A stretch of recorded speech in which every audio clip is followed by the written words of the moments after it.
تو میں اپنے عزیز بھائیوں سے اور اپنی پیاری بہنوں سے جنہوں نے سوال کیا تھا، مجھے یقین ہے کہ یہ ویڈیو ان کے پاس تک ضرور پہنچ جائے گی، اور انہیں کے کہنے پہ میں یہ ویڈیو بنا رہا ہوں۔ اور میں آپ سے گزارش کرتا ہوں کہ اس ویڈیو کو آپ خود بھی دیکھیں اور زیادہ سے زیادہ اپنے رشتہ داروں میں، اپنے بھائیوں میں، اپنے پڑوسیوں میں شیئر کریں، کیونکہ اس ویڈیو میں آپ نے بہت ساری چیزیں سیکھی، اور اس ویڈیو میں آپ کو میں نے بہت ساری چیزوں کا توڑ بتا دیا، اور اس ویڈیو میں آپ نے جادو سے بچنے کا طریقہ سیکھا اور ہر چیز سے بچنے کا طریقہ آپ نے سیکھ لیا۔ تو اس ویڈیو کو میں گزارش کرتا ہوں زیادہ سے زیادہ شیئر کریں، یوٹیوب پہ جہاں بھی آپ شیئر کر سکتے ہیں، فیس بک پہ، واٹس ایپ پہ، سب کے پاس اس ویڈیو کو پہنچا دو، تاکہ سارے کے سارے بھائی آپ کے ذریعے ہر چیزوں سے، ہر آفتوں سے بچ جائے۔ میں نے تو ویڈیو بنا دی کسی کے کہنے پہ، اللہ وبرکاتہ۔ امید کرتا ہوں میرے سارے بھائی بہن خیر و عافیت سے ہوں گے۔ اللہ آپ کو خوش رکھے، آپ کی تمام جائز تمناؤں کو، مرادوں کو پورا فرمائے، آپ کے ماں باپ کی عمر میں خوب برکت عطا فرمائے، بچوں کو اللہ تعالیٰ تمام بیماریوں سے، حادثات سے، ہر چیز کی دقت اور پریشانی سے حفاظت فرمائے۔ میرے عزیز بھائیوں، میری پیاری بہنوں، آج مجھے بڑی خوشی ہوئی، واٹس ایپ پہ ایک میسج میرے پاس آیا، میرا ایک دوست، میرا ایک بھائی جاننے والا ہی، اس نے یہ میسج کیا کہ مفتی صاحب یہ والی ویڈیوز بناتے رہو گے جو تم بنا رہے ہو، یا پھر ہمیں ایک چیز کا حل بھی بتاؤ گے؟ میں نے کہا پوچھو بھائی کیا حل بتانا ہے؟ کہنے لگے، ان کی بیوی بھی ساتھ میں بول رہی تھی، وہ بھی مجھے جانتے ہیں، کہنے لگے دونوں مل کے آپس میں ریکارڈنگ کر رہے تھے، ریکارڈنگ کے ذریعے مجھ سے بات کر رہے تھے واٹس ایپ پہ،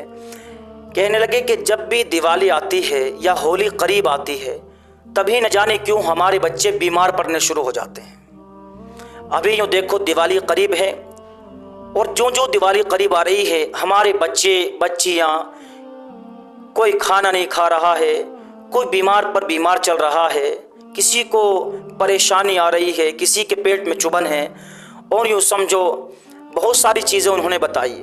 تو وہ کہنے لگے کہ ایسا لگتا ہے ہمیں تو کہ شاید دیوالی پر ہمارے اوپر کوئی جادو کروا دیتا ہے، کوئی جادو ٹونا ٹوٹکا یہ سب چیزیں ہمارے اوپر کوئی کرواتا ہے۔ ہولی پہ بھی ہوتا ہے، ہولی سے 5 7 10 دن پہلے، اور دیوالی پر بھی ہوتا ہے۔ اس کا بھی تو کچھ حل بتاؤ، تمہارے پاس کیا اس کا حل نہیں ہے کیا؟ یا یہی والی ویڈیو بناتے رہو گے؟ میں نے کہا میرے بھائی میری بہن بالکل بتائیں گے انشاءاللہ، چنتا کس بات کی مان رہے ہو تم؟ قرآن کریم میں اللہ تبارک و تعالیٰ نے ساری چیزوں کا حل بتا دیا، خود اللہ کے نبی صلی اللہ علیہ وسلم نے حدیثوں میں بہت ساری چیزوں کا حل بتایا۔ دیکھو سب سے پہلی بات تو یہ ہے کہ جادو ہونا اور انسان کے اوپر ہو جانا یہ کوئی بعید بات نہیں، یہ کوئی بڑی بات نہیں، یہ کوئی دور نہیں۔ ہو سکتا ہے جادو، میرے اوپر بھی ہو سکتا ہے، آپ کے اوپر بھی ہو سکتا ہے، کسی کے اوپر بھی ہو سکتا ہے جادو، کسی کے اوپر بھی کروایا جا سکتا ہے۔ آپ نے وہ واقعہ نہیں سنا کہ جس میں اللہ کے نبی صلی اللہ علیہ وسلم کے اوپر جادو کروا دیا گیا تھا، اور آپ کا پتلا بنا کے اس میں کیل ٹھوک کر کے ایک کنویں کے اندر دبا رکھا تھا؟ پھر کبھی سناؤں گا انشاءاللہ واقعہ، لیکن ہمیں پتہ چلتا ہے کہ اللہ کے نبی صلی اللہ علیہ وسلم کے اوپر بھی جادو کروا دیا گیا تھا، کھانے کی چیز کے ذریعے کوئی چیز کھلائی گئی آپ کو، اور پھر آپ کے اوپر جادو ہو گیا، اور اس جادو کی وجہ سے آپ کے جسم کے اندر سے اس طرح کی آواز آتی تھی جس طرح کے ہنڈیا کے اندر جب سبزی ابلتی ہے نا، اور اس کی آواز آتی ہے ہنڈیا کے گرم ہونے کی، ایسی آواز آتی تھی، اور آپ صلی اللہ علیہ وسلم کو بڑی تکلیف ہوتی تھی، بڑی تکلیف۔ پھر حضرت جبرائیل علیہ السلام تشریف لائے، اور آپ صلی اللہ علیہ وسلم کو بتایا کہ اللہ کے نبی آپ کے اوپر فلاں نے جادو کروا دیا ہے، اور آپ کا پتلا بنا کے فلاں جگہ دبا رکھا ہے، آپ وہاں بھیجو کسی کو، اس کو اٹھواؤ اور اس کے اندر سے ختم کرو۔ پھر اللہ کے نبی نے ساری چیزوں کے بارے میں بتایا، اور اس جادو کو ختم کیا گیا۔ تو دیکھو جب اللہ کے نبی صلی اللہ علیہ وسلم کے اوپر جادو ہو سکتا ہے، تو ہم تو کون سے کھیت کی مولی ہیں؟ تو اللہ کے نبی صلی اللہ علیہ وسلم کو اللہ نے اپنے فرشتے جبرائیل علیہ السلام کے ذریعے بتا دیا کہ اگر آپ کے اوپر بھی یا آپ کے بعد کسی کے اوپر بھی کوئی جادو کا اثر ہو جائے تو آپ کو کیا کرنا ہے؟ قل اعوذ برب الفلق، قل اعوذ برب الناس پڑھ کے اس کے اوپر دم کرتے رہنا ہے، صبح شام 3 مرتبہ اول اور آخر درود شریف پڑھ کے اس کے اوپر دم کرتے رہنا ہے، ٹھیک ہو جائے گا بالکل۔ ایک چیز تو میں نے آپ کو یہ بتا دی جو اللہ نے اپنے نبی صلی اللہ علیہ وسلم کو قرآن میں بتایا اور ہمارے نبی نے ہمیں بتا دیا، ایک چیز تو یہ ہے۔ دوسری چیز، جادو برحق ہے اور کرنے والا گنہگار ہے، دوزخی ہے۔ جب تک اپنے گناہ سے توبہ نہیں کرے گا، اگر یوں ہی مر گیا تو گنہگار مرے گا اور دوزخ میں جائے گا۔ اس بات کو سمجھو۔ ایک بات یہ ہے کہ جادو اگر ہوتا ہے، جادوگر خود کچھ نہیں کر سکتا۔ جب تک اللہ نہ چاہے تب تک کوئی بندہ تمہیں نہ نقصان پہنچا سکتا نہ آپ کو نفع پہنچا سکتا۔ بات سمجھ میں آئی؟ تو جادو کرایا جاتا ہے، جادوگر جو جادو کرتے ہیں وہ جناتوں کے ذریعے ہوتا ہے، خبیث قسم کے جنات ہوتے ہیں، وہ جادو کرواتے ہیں۔ آپ نے سنا ہوگا دیوالی کے موقع پہ، ہولی کے موقع پہ ہنڈیا آسمان میں کو اڑ رہی ہے اور اس میں کو آگ جلتی ہوئی جا رہی ہے، یہ کیا ہوتا ہے؟ اسے شیطان لے کے جاتا ہے، جنات اس کے اندر ہوتے ہیں، اور باقاعدہ جس کے نام کا جادو کرایا جاتا ہے اس کا نام بھی لکھا ہوا ہوتا ہے اس میں، اور اس کے ماں باپ کا نام بھی لکھا ہوا ہوتا ہے، اور وہ ہنڈیا جو ہوتی ہے جیسا کہ ہم نے کتاب میں پڑھا، ہمارے استاذوں نے بتایا، اسی کے گھر میں جا کے گھس جاتی ہے اور اس کے جسم کے اندر گھس جاتی ہے۔ وہ دیکھنے میں ہنڈیا نظر آتی ہے آپ کو، وہ ہوتا کچھ نہیں، آگ کا ایک گولا ہوتا ہے، اس کے ساتھ میں شیطان ہوتا ہے جو کہ ان گندی چیزوں کو، اس میں چاقو، چھری، بلیڈ، کیل اور لوہے کی دھاردار چیزیں اس کے اندر ہو سکتی ہیں، وہ جادو کے ذریعے آپ کے جسم کے اندر گھسا دیا جاتا ہے، اور پھر وہ چیزیں جسم کے اندر تکلیف دیتی رہتی ہیں، جسم کو اندر ہی اندر کاٹتی رہتی ہیں۔ اس طریقے سے یہ جاہل لوگ، یہ جادوگر، یہ نالائق لوگ جادو کرتے ہیں، جتنا ہم نے کتاب میں پڑھا ہے۔ یہ چیز آپ کو پتہ چل گئی تو ہمیں یہ بھی پتہ چل گیا کہ جادو ہوتا ہے شیطان کے ذریعے۔ جادو جو جادوگر کرتے ہیں وہ اس میں شیطان کی مدد لیتے ہیں، اور ہمیں اپنے آپ کو جادو سے بچانے کے لیے قرآن کی مدد لینی ہے۔ بات سمجھ میں آئی؟ جب تک آپ قرآن کی تلاوت کرتے رہو گے، جب تک آپ نمازوں کی پابندی کرتے رہو گے، بڑے بڑے علماء کرام، بڑے بڑے اللہ والے اور جنات اور بھوت پریت کا علاج کرنے والے ان باتوں کو اپنی تقریروں میں، اپنے بیانات میں کیوں کہتے ہیں؟ کبھی کسی بچی کے اوپر جن آ گیا، کبھی اس کے اوپر بھوت آ گیا، چڑیل آ گئی، اس کے اوپر جادو کروا دیا، یہ کروا دیا، ڈرامے بازی، یہ ساری چیزیں تب ہوتی ہے جب تم اپنی زندگی سے قرآن کو نکال کے باہر کر دیتے ہو، جب تم اپنی زندگی سے اللہ کے نبی صلی اللہ علیہ وسلم کے طریقے کو بالکل ختم کر دو گے، زندگی میں تمہاری قرآن بھی نہیں، زندگی میں تمہاری نماز بھی نہیں، زندگی میں تمہاری ماں باپ کی خدمت بھی نہیں، تم بالکل ایک طریقے سے نافرمانی کی زندگی اور شیطان والی زندگی گزار رہے ہو۔ تو جب شیطان والی زندگی گزارو گے تو فرشتے تم سے دور ہو جائیں گے، رحمت کے فرشتے جو تمہاری ہر طریقے سے حفاظت کرتے ہیں، اور شیطان تمہارے پیچھے پڑ جائیں گے، اور جب شیطان تمہارے پیچھے پڑ جائیں گے تو وہ تمہیں ہر طریقے سے اپنے قبضے میں لینے کی کوشش کریں گے، اور جب تم شیطان کے قبضے میں آ جاؤ گے تو شیطان جو تم سے چاہے کروا سکتا ہے۔ بات سمجھ میں آئی؟ نیک کام کرتے رہو گے، نماز پڑھتے رہو گے، قرآن کی تلاوت کرتے رہو گے، اور اللہ کا ذکر کرتے رہو گے، سبحان اللہ، الحمدللہ، اور قل اعوذ برب الفلق اور قل اعوذ برب الناس صبح شام پڑھتے رہو گے، اور اپنے اوپر دم کرتے رہو گے، اپنے بچوں کے اوپر بھی پڑھ کے دم کرتے رہو گے، اور پانی کے اوپر دم کر کے اس کے اپنے گھروں میں چھینٹے مارتے رہو گے، تو پھر کسی کے باپ میں طاقت نہیں، کسی جادوگر میں اور جادوگر کے باپ میں بھی طاقت نہیں، وہ تمہارے اوپر جادو کر کے دکھا دے۔ میں نے بتا دیا آپ کو، جادو تبھی ہوتا ہے جب آپ اپنی طرف سے غفلت برتتے ہو، جب آپ کسی کے ہاتھ سے کوئی چیز لے کے کھا لیتے ہو۔ بات سمجھ میں آئی؟ جادو آپ کے اوپر تبھی ہوتا ہے۔ تو میں نے آپ کو جادو سے بچنے کا ایک طریقہ تو یہ بتایا کہ نمازوں کی پابندی کرتے رہو، اور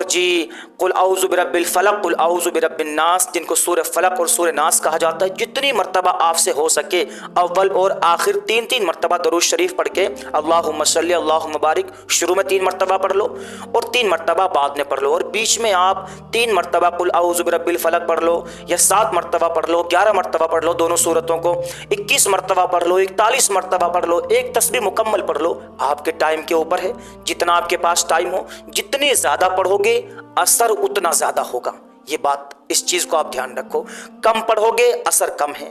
زیادہ پڑھو گے اثر زیادہ ہے۔ اس بات کو بھی دھیان رکھنا۔ تو میں نے آپ کو بتا دیا۔ دوسرا طریقہ میں آپ کو بتا رہا ہوں، عام طور پہ جو جادو لوگ کرواتے ہیں وہ اس وقت ہوتا ہے کہ جب آپ غفلت میں ہوتے ہیں، یا دیوالی پہ ہولی پہ ہنڈیاں جو چھڑوائی جاتی ہیں وہ اس وقت چھڑوائی جاتی ہیں، دن میں نہیں آتی، وہ دن میں تو بہت کم آتی ہیں، وہ رات میں آتی ہیں، جیسا کہ ہمارے استاذ بتاتے تھے، راتوں میں آ کے یہ آدمی کے جسم کے اندر گھس جاتی ہے۔ اب رات کو اپنی حفاظت کیسے کرنی ہے، جادو سے کیسے بچنا ہے، اور جی اس طرح کی واہیات چیزوں سے اور تکلیف دینے والی چیزوں سے کیسے بچنا ہے آپ کو، اس کا طریقہ بھی میں آپ کو بتا رہا ہوں، دھیان سے سن لو۔ اس کا طریقہ یہ ہے کہ ایک تو آپ کو عشاء کی نماز ضرور پڑھنی ہے۔ مرد حضرات ہیں ضرور عشاء کی نماز پڑھیں گے، عورتیں میری بیچاری میری بہنیں اگر ان کے نماز پڑھنے کے دن ہے تو نماز پڑھے گی، اور نماز پڑھنے کے ان کے ایام نہیں ہے، ایام حیض چل رہے ہیں جن میں نماز نہیں پڑھ سکتی، تو نماز کے ٹائم پہ تسبیح پڑھ سکتی ہے۔ تسبیح تو کسی بھی ٹائم پڑھ سکتی ہے عورتیں، ٹھیک ہے نا، کوئی بھی تسبیح آپ پڑھ لیجئے۔ اس تسبیح کو پڑھنے کے بعد آپ اپنے اوپر دم کر لے، اور دم کرنے کے بعد اگر آپ بسم اللہ پڑھ کے اعوذ باللہ پڑھو، سب سے پہلے تو اعوذ باللہ 11 مرتبہ پڑھو، اور پھر بسم اللہ بھی 11 مرتبہ پڑھو، اور اس کے بعد کسی پانی پہ دم کر کے اپنے گھر کے تمام دروازوں میں چھڑک دو اس کو، اور گیٹ بسم اللہ پڑھ کے بند کر دو، ٹھیک ہے نہیں، تو جو بھی چیز آئے گی وہ گیٹ کے اندر کو ہی آئے گی، ٹھیک ہے نہیں، وہ مکان کے دروازے سے آتی ہے، چھت پھاڑ کے نہیں آتی ہے وہ، اس بات کو سمجھو۔ تو جب آپ نے اعوذ باللہ اور بسم اللہ پڑھ کے اپنے دروازوں پر دم کر رکھا ہوگا، پھونک مار رکھی ہوگی، اور اپنے بچوں کے پانی پلا رکھا ہوگا، پڑا ہوا پانی قل اعوذ برب الفلق قل اعوذ برب الناس کا، اور دم کر کے ان کے اوپر آپ نے دم بھی کر رکھا ہوگا، اور آیت الکرسی بھی آپ نے پڑھ رکھی ہوگی، یا کسی سے پڑھوا کے پانی منگوا لیا جائے، تب آپ ان چیزوں کو پی کے اور دم کر کے اور گھر کے چاروں کونوں میں چھڑک کے جب سو گے رات کو آپ، تو اس چیز کا آپ کو یقین رکھنا ہوگا 100% کسی جادو میں طاقت نہیں کہ وہ آپ کے گھر کے اندر گھس جائے اور آپ کو تکلیف پہنچا دے۔ یہ بھی ہمارے استاذ بتایا کرتے تھے، اور آپ نے ویڈیوز میں بھی سنا ہے کہ جو کسی کے اوپر چوکی چھٹواتا ہے اور جو جادو کرواتا ہے، کبھی کبھی وہ واپس بھی ہو جاتی ہے، اور واپس اسی کے اوپر جا کے چڑھ جاتی ہے جو چھوڑنے والا ہوتا ہے۔ وہ تبھی ہوتا ہے جب بندے اپنے گھر میں حفاظت کر کے سوتے ہیں، اور وہ بھی آپ نے حدیث سنی ہوگی جس میں اللہ کے نبی صلی اللہ علیہ وسلم نے ارشاد فرمایا کہ بندہ جب رات کو آیت الکرسی پڑھ کے سوتا ہے، صرف 1 مرتبہ، 2 مرتبہ پڑھ لے، 3 مرتبہ پڑھ لے، 11 مرتبہ پڑھ لے، 21 مرتبہ، 41 مرتبہ پڑھ لے، پھر تو نور علی نور ہے، مزے کی بات ہے، پھر تو جتنی زیادہ پڑھ لے، 1 مرتبہ بھی بندہ آیت الکرسی پڑھ کے اپنے اوپر دم کر کے اگر سو جائے، ساری رات فرشتے اس کی حفاظت کرتے رہتے ہیں، ساری رات، ہر تکلیف دینے والی چیز سے، ہر کاٹنے والی چیز سے، جس کے کاٹنے سے آدمی مر سکتا ہے، ہر بری آفتوں سے، ہر شیطانوں سے، ہر ایک بری چیز سے فرشتے ساری رات اس کی حفاظت کرتے رہتے ہیں۔ اور یہ چیز کا تجربہ میرا ایک زمانے کا ہے۔ ہر رات آپ کو عشاء کی نماز کے بعد سونے سے پہلے، بالکل جسٹ سونے سے پہلے جب آپ اپنے بستر پہ پہنچ جائے سونے کے لیے، اس وقت آپ کو یا تو دیکھ کے یا موبائل میں دیکھ کے یا کسی بھی طریقے سے یاد کیا ہوا ہو، آیت الکرسی آپ کو ضرور پڑھ لینی ہے، 2 بار 3 بار جتنے بھی آپ پڑھ سکتے ہیں، اور پڑھ کے اپنے بچوں کے اوپر دم کر دیں، 1 مرتبہ پڑھ کے، اور اپنے گھر کے چاروں کونے میں دم کر دیں، اور اپنے اوپر دم کر کے بھی سو جائیں۔ اور کتابوں میں تو یہاں تک بھی آتا ہے کہ جو بندہ رات کو سونے سے پہلے آیت الکرسی پڑھ کے اپنے ہاتھوں پر پھونک مار کے اس طرح زور سے 3 مرتبہ ہتھیلی بجا دے، زور سے اس طرح زور سے بجا دے، تو جہاں تک ہتھیلی کی آواز جائے گی وہاں تک شیطان گھر میں داخل نہیں ہو سکتا۔ یہ بھی کتابوں میں آتا ہے، اس کو بھی آپ نے سن لیا ہوگا۔ تو دیکھو ساری چیز ہمارے پاس موجود ہیں، ساری چیزوں کا ذکر اللہ نے قرآن میں بتا دیا، اور بہت ساری چیزوں کا ذکر قرآن میں نہیں تو اللہ کے نبی صلی اللہ علیہ وسلم نے حدیث میں بتا دیا، اور ہم عمل نہیں کرتے، زندگی میں ہماری قرآن نہیں، پھر ہم بھاگے پھرتے ہیں باباؤں کے پاس اور تعویذ گنڈے دینے والوں کے پاس بھاگے پھرتے ہیں، اور نہ جانے کہاں جا کے بیران پھرتے ہیں، پیسہ خرچ کرتے ہیں، ٹائم برباد کرتے ہیں، ٹائم بھی برباد، پیسہ بھی برباد، اور جی ہر چیز اپنی برباد، تندرستی بھی بیکار، ذرا سی باتوں پر ہم باباؤں کے پیچھے بھاگے پھرتے ہیں، تانترکوں کے پیچھے بھاگے پھرتے ہیں، اور جو تعویذ گنڈے دینے والے حفیظ جی ملاؤں کے پیچھے بھاگے پھرتے ہیں، وہ کیا کر سکتے ہیں؟ کچھ بھی نہیں بھائی. جب تک بندہ قرآن کے ذریعے علاج نہیں کرے گا، جب تک قرآن میں بتائی ہوئی چیزوں کے ذریعے، اللہ کے نبی صلی اللہ علیہ وسلم کی بتائی ہوئی وظیفوں کے ذریعے جب تک بندہ علاج نہیں کرے گا تو صحیح علاج مل نہیں سکتا. وہ آپ کو یوں ہی گھماتا پھرتا رہے گا اور آپ اس کے پیچھے پاگل بنے پھرتے رہو گے. تو میں اپنے عزیز بھائیوں سے اور اپنی پیاری بہنوں سے جنہوں نے سوال کیا تھا، مجھے یقین ہے کہ یہ ویڈیو ان کے پاس تک ضرور پہنچ جائے گی، اور انہیں کے کہنے پہ میں یہ ویڈیو بنا رہا ہوں. اور میں آپ سے گزارش کرتا ہوں کہ اس ویڈیو کو آپ خود بھی دیکھیں اور زیادہ سے زیادہ اپنے رشتہ داروں میں، اپنے بھائیوں میں، اپنے پڑوسیوں میں شیئر کریں، کیونکہ اس ویڈیو میں آپ نے بہت ساری چیزیں سیکھی، اور اس ویڈیو میں آپ کو میں نے بہت ساری چیزوں کا توڑ بتا دیا، اور اس ویڈیو میں آپ نے جادو سے بچنے کا طریقہ سیکھا اور ہر چیز سے بچنے کا طریقہ آپ نے سیکھ لیا. تو اس ویڈیو کو میں گزارش کرتا ہوں زیادہ سے زیادہ شیئر کریں. یوٹیوب پہ جہاں بھی آپ شیئر کر سکتے ہیں، فیس بک پہ، واٹس ایپ پہ، سب کے پاس اس ویڈیو کو پہنچا دو، تاکہ سارے کے سارے بھائی آپ کے ذریعے ہر چیزوں سے، ہر آفتوں سے بچ جائے. میں نے تو ویڈیو بنا دی کسی کے کہنے پہ. دیکھو جس نے مجھ سے کہا تھا اسے کتنا زیادہ ثواب مل گیا ہوگا. انہیں اپنی بیماری کا علاج مل گیا اور ان کے ذریعے میں نے ویڈیو بنا دی، اور میرے ذریعے 50 لوگ، 1000 لوگ اور دیکھیں گے، اور مجھے کتنا زیادہ ثواب ملے گا. جو بندہ میرے ذریعے آیت الکرسی پڑھے گا، قل اعوذ برب الناس پڑھے گا، اور پڑھنے والے کو الگ ثواب ملے گا. اور جتنا ثواب اسے ملے گا اس کا الگ رہے گا، مجھے الگ ملے گا. ایسا نہیں کہ اس کے ثواب میں سے کٹوتی کر دی جائے گی، نہیں. اور جس کے پاس آپ اس ویڈیو کو بھیج دو گے ثواب کی نیت سے کہ میری بہن ہے، یہ ہے، وہ ہے، سب کے پاس پہنچ جائے، وہ بھی بچ جائے، ان کے بچے بھی اس ٹائم پہ بیمار رہتے ہیں، ان کے بچے بھی پریشان رہتے ہیں، تو دیکھو جب وہ پڑھیں گے تو آپ کو کتنا ثواب ملے گا، کیونکہ آپ ذریعہ بنے ہیں نہیں پہنچانے کا. تو جو بندہ نیک کام کا ذریعہ بنتا ہے، تو جس بندے کو اس نے نیک کام پر لگایا ہے وہ بندہ تو نیک عمل کر ہی رہا ہے، اسے تو ثواب مل ہی رہا ہے. لیکن جو ذریعہ بنا ہے، جس نے اسے نیک کام پر لگایا ہے، دنیا بھر کا ثواب اس کے کھاتے میں بھی ڈلتا رہتا ہے. تو بنا کسی وجہ کے ایک شیئر اور ایک سینڈنگ آپ کسی کو شیئر کر دیں گے، آپ کی وجہ سے کوئی بندہ جادو سے بچ جائے گا، اور جی یوں سمجھو دنیا بھر کی خرافات سے بچ جائے گا، اور ڈھونگی باباؤں کے اور ڈھونگی حفیظی ملاؤں کے چکر کاٹنے سے بچ جائیں گے. یہ کچھ نہیں کر رہے ہیں، صرف آپ کو ٹھگ رہے ہیں، آپ کا ٹائم برباد کر رہے ہیں، آپ کی صحت برباد کر رہے ہیں، آپ کا پیسہ لوٹ رہے ہیں، ٹھگ رہے ہیں، کچھ نہیں کر رہے اس کے علاوہ. اور آپ ہیں کہ ان سے ٹھگے جا رہے ہو، آپ ہیں کہ پاگل بنے جا رہے ہو. آپ نے قرآن کو چھوڑ دیا، دین کو چھوڑ دیا، نماز کو چھوڑ دیا، روزے کو چھوڑ دیا، اپنے مال کی زکوٰۃ چھوڑ دیا، آپ نے سب کچھ چھوڑ دیا. اور پھر جب آپ نے سب کچھ چھوڑا، شیطان نے آپ کے اوپر قبضہ کیا. اب آپ کو راستہ نظر نہیں آتا. راستہ تو اور طریقہ تو، علاج تو آپ کے گھر میں موجود ہے میرے بھائی، آپ جانتے نہیں. علاج کرو تو صحیح، میں نے بتا دیا آپ کو. تو امید کرتا ہوں میری یہ بات بہت اچھے طریقے سے میرے سارے بھائی اور ساری بہنوں کی سمجھ میں آ گئی ہوگی. باقی آج کے لیے اتنا ہی کافی ہے. ملتے ہیں اگلی ویڈیو میں، تب تک کے لیے اپنا خیال رکھیں. اور اگر کچھ پوچھنا چاہتے ہیں تو آپ کے لیے کمنٹ باکس کھلا ہوا ہے، اور فیس بک پہ جا کے آپ پوچھ سکتے ہیں. انشاءاللہ آپ کے سوال کا جواب دیا جائے گا، اور پورے طریقے سے اگر ویڈیو بنانے کے لائق سوال ہوا تو اس کے اوپر ویڈیو بنا دی جائے گی. باقی آج کے لیے اتنا ہی کافی ہے. ملتے ہیں اگلی ویڈیو میں، تب تک کے لیے اپنا خیال رکھیں. السلام علیکم ورحمۃ اللہ وبرکاتہ.